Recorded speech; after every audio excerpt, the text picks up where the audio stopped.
What did the Bene Gesserit expect the Kwisatz Haderach to be able to do for them, and how much of this did Paul meet? Spoilers for Dune, friends, let's find out. First point, the Kwisatz Haderach can see the future, or navigate the past, present, and possible futures, the one who can be in many places at once. They were breeding a supermentat, a human computer, with some of the prescient abilities found in guild navigators. His organic mental powers would bridge space and time. The second point, the Kwisatz Haderach will have the powers of a Bene Gesserit Reverend Mother. The sisterhood had only been seeking to breed a Kwisatz Haderach, the male counterpart of a fully developed Reverend Mother. But which powers does this mean? So we look at the power a Reverend Mother has and how the Kwisatz Haderach would be able to go past them. The Kwisatz Haderach can survive the poison the Reverend Mother takes. For Paul, this was the water of life. A Reverend Mother is someone who can transform the poison to raise themselves to a higher awareness, the memories of the other Reverend Mothers. It is stated Paul must do this. We will see now whether I'm the Kwisatz Haderach who can survive the test that the Reverend Mothers have survived. The higher awareness would cover the powers of observation to read people's actions and hidden thoughts, termed the truth trance. This matches what is said about a human of superior sensitivity and awareness, the Kwisatz Haderach. As well as this, there are other abilities, the power to mentally commune with others, other Reverend Mothers. To be more specific, this is how they share memories when one needs to pass them to another. Someone will feel like two people at once, Jessica thinks when undergoing this. There is one scene where Paul does something similar after waking from the water of life. He grabbed Jessica's hand, faced her with a death's head's grin, and he sent his awareness surging over her. Jessica compares the feeling to the one she had with Alia and the old Reverend Mother, and she sees her son is the Kwisatz Haderach at that moment. A caveat here, though, is that we don't see him sharing memories with anyone explicitly apart from that. Though, if you think of his relationship with the Bene Gesserit, it is very bad at this time because they've been manipulating him. It could only really have been a fervent Reverend Mother, or more likely Jessica or Alia, that he could have done this with. But again, no evidence in the book on this one.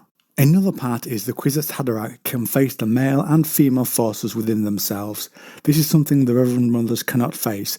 The Kwisatz Haderach can do this by going beyond them. Yet there's a place where no truth-sayer can see. We are repelled by it, terrorized. You know the quote, most likely, a place where they cannot look. Now I think this means the ancestral memories for both male and female parts. Others think different on this though. There's quite a long passage where Paul describes this in the book, and I think that's just worth going over at this point. As Paul explains it, there is in each of us an ancient force that takes and an ancient force that gives. A man finds little difficulty facing that place within himself where the taking force dwells, but it's almost impossible for him to see into the giving force without changing into something other than man. For a woman, the situation is reversed.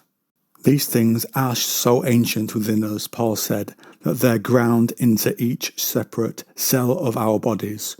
We're shaped by such forces. You can say to yourself, yes, I see how such a thing may be, but when you look inward and confront the raw force of your own life unshielded, you see your peril. You see that this could overwhelm you. And it's just occurred to me that that part about being overwhelmed may tie into the argument of these abilities being other memory, because as we know, when you have other memories, sometimes all those voices in the past can overwhelm you, and one of them can become dominant in your own personality. And I can admit that I have trouble really interpreting that passage, and perhaps you can help with that, but by commenting down below. But either way, Paul can face both parts, and this links to Paul finding a higher state of awareness, coming to terms with the forces within himself, perhaps. And this is not ancestral, and if this is not ancestral memory, it could be to do with him reaching that higher state of awareness and being able to see things from that calm, settled state where you are no longer pushed or pulled, but as Paul states, are the fulcrum of both. Something like stepping back to see things clearly, a trait of his mentat training, perhaps. The Kwisatz Haderach is a being the Bene Gesserit can control. The fact that Muad'Dib was the Sisterhood's hope for a captive messiah, that he was their Kwisatz Haderach, why don't they place one of themselves on the throne? Frank Herbert describes it like this: if you develop a psychological weapon sufficiently that it is destructive to any potential enemy, it will destroy you with the enemy. It's a two-edged sword without a handle, and if you grab it hard enough to wield it, you're going to... The interviewer interrupts him at this point and says, self-destruct, and so the Bene Gesserit keep themselves in the background to avoid this, and it's for their safety. Frank Herbert also states that they want a user of power they can control.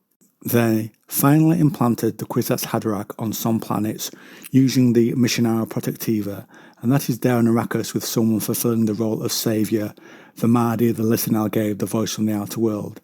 This is stated by Jessica in the text, and she also hopes Paul could be that person. Again, this is the sword they will control but not directly sit on the golden lion throne, which is why they might do it in this way, as well as the Missionara Protectiva offering protection to the Sisterhood should one of them be stranded on that planet. I just want to repeat a quote from earlier at this point and just do a little different analysis on it. They were breeding for a super mentat, a human computer with some of the prescient abilities found in guild navigators. His organic mental powers would bridge space and time. Paul was trained in the ways of a mentat by Thufir Hawat, though I don't think he had full training, and we see him use this in the novel. There's a part where I think Paul wonders why he had not grieved for his father, and it's because of the mentat part of him. So the training is there, and clearly when enhanced with his prescient abilities, creating the super aspect of it and the ancestral memories, he would fulfill the above quite nicely. So I think that Paul does fit all the criteria the Bene Gesserit wanted in the Kwisatz Haderach, and I can't really see many aspects of him that fall outside what they required, and perhaps he's able to escape their manipulations because he was not expected, and therefore the Bene Gesserit did not move in to manipulate him, and because of the love of his mother which shielded Paul, as they were expecting Jessica to have a daughter, two aspects of fate from someone not even the Bene Gesserit could have predicted accurately. Any thoughts to add to this video, which I loved making? Comment down below.